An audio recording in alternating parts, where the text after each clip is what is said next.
Are you a group of souls? And if so, are you like ourselves in the future that now become the present?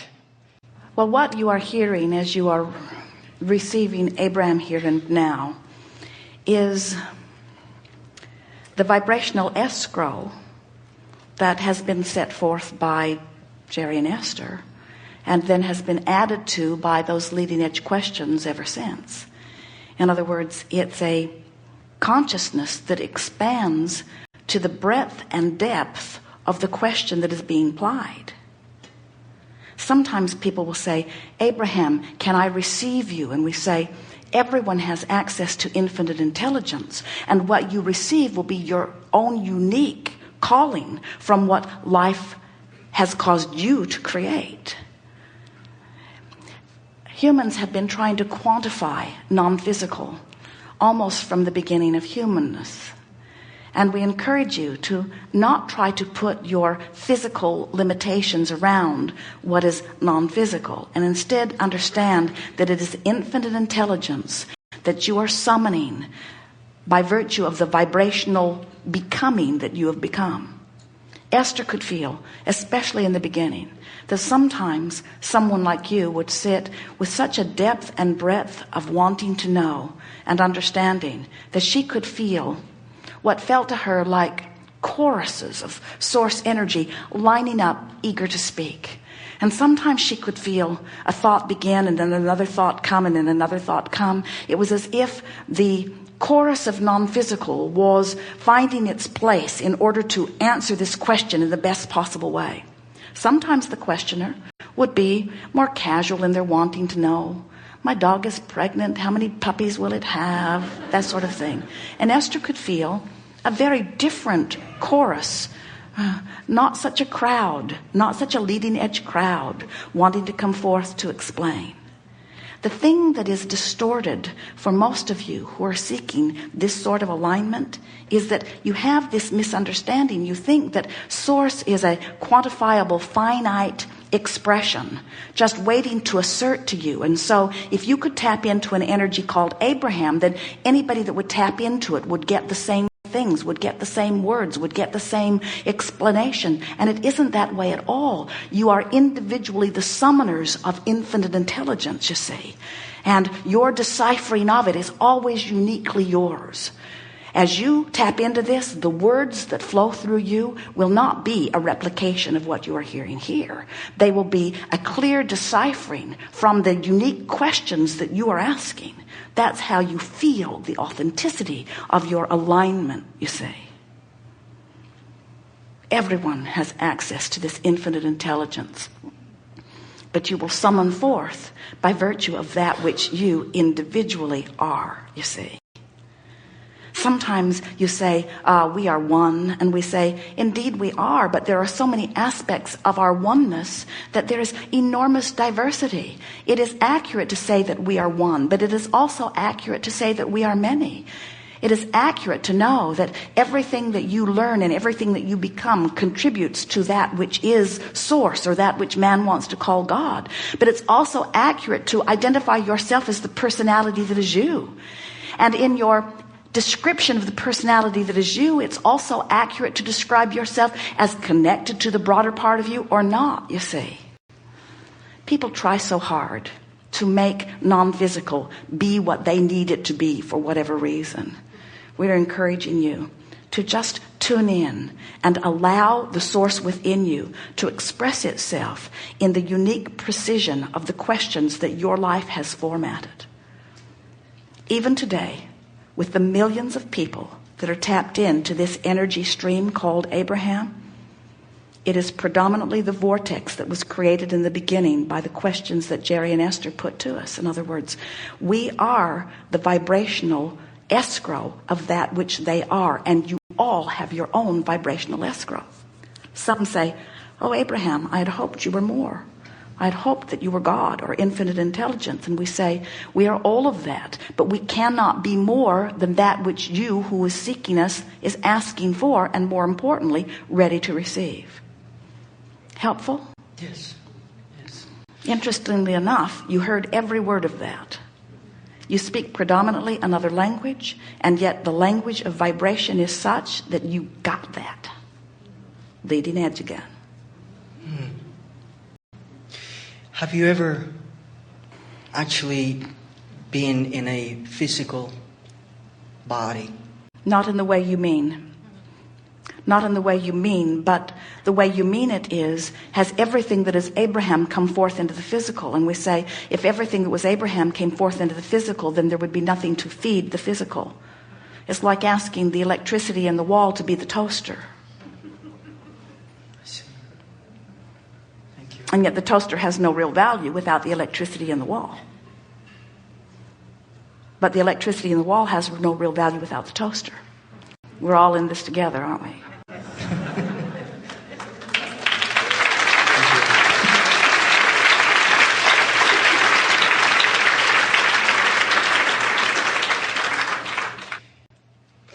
When we are in really physical pain and we try not to feel it, how can we control that? How can we stop from feeling that it's such a extreme, intense pain? Well, first understand that what pain is the indicator in the moment of vibrational disparity. In other words, just as negative emotion means that who you really are is beating this drum and who you're being in this moment is beating this drum, so emotion is lightweight pain. And stronger emotion is more painful, and physical discomfort or pain is just a stronger indicator of vibrational discord. Look at it this way. You have trillions of cells in your body, and every one of them know exactly what their part is to play in this whole community called your physical body. So if you have been focusing in a way that is disallowing the energy from flowing, then it could be that the cells of your body have been deprived of some of the well-being that they are seeking by virtue of the thoughts of resistance that you have been thinking. So pain is an indication of resistance.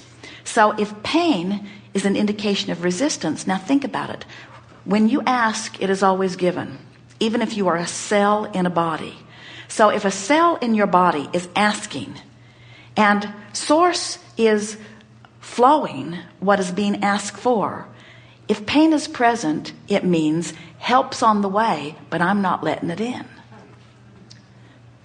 Pain always means that I'm asking and it's being given, but I'm not allowing.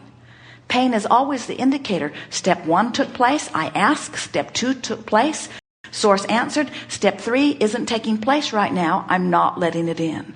So there's something sort of letting it in like by saying help's on the way and I'm not letting it in.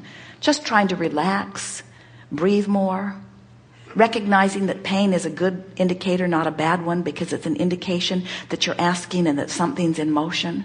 When you feel pain, it means that you're alive and that this gap between who you are and who you really are, that there's some work that is happening right then. We were visiting with a woman in severe pain one day. She has arthritis in her hips. And she said, I hurt all the time. I hurt when I stand up. I hurt when I walk. I hurt when I lay down. I hurt all the time. And she said, how can I hurt like this and find positive emotion?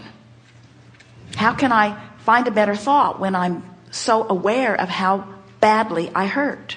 And we said, you can feel pain in your body and feel afraid. Or you can have pain in your body and feel hopeful.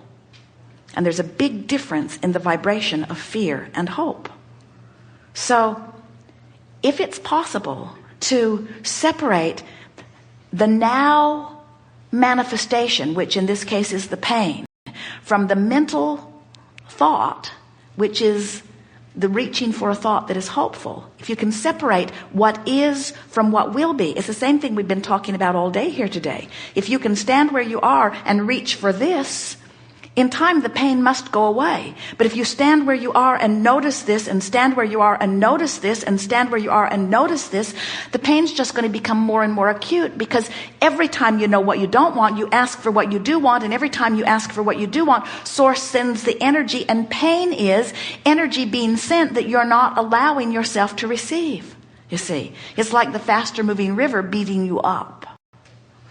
So what we would do if we were standing in a physical body who felt pain, we would lie down often. We would find comfortable positions to lie in. We would focus upon the bed beneath us. We would fixate on how soft it is. We would feel appreciation for the fabric that covers our skin. We would bask in the deliciousness of our pillow. We would do everything that we could do to try to distract ourselves from the discomfort of the pain. And when you've got the power of wanting that is present when pain is present, and you release resistance just a little bit, big things happen. In other words, it's much easier for someone who's really, really sick to move really fast into wellness than it is someone who's sort of sick, because when they're sort of sick, they don't care enough and they don't focus as well.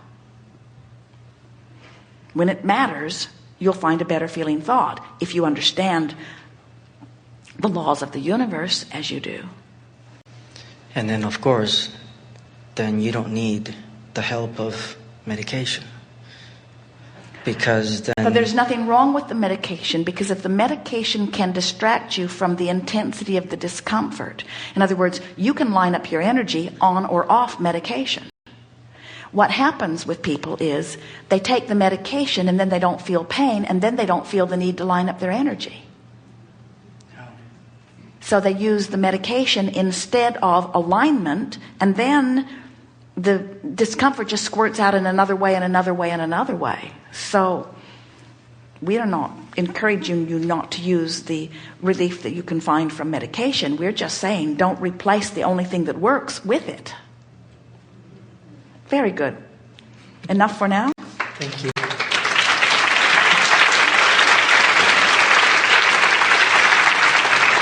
Yes, indeed. We really make far too much of all of this. We do. We talk too long about things that you innately know. We could have a very short seminar that goes like this. Find reasons to be happy and focus on those. Thank you very much for coming.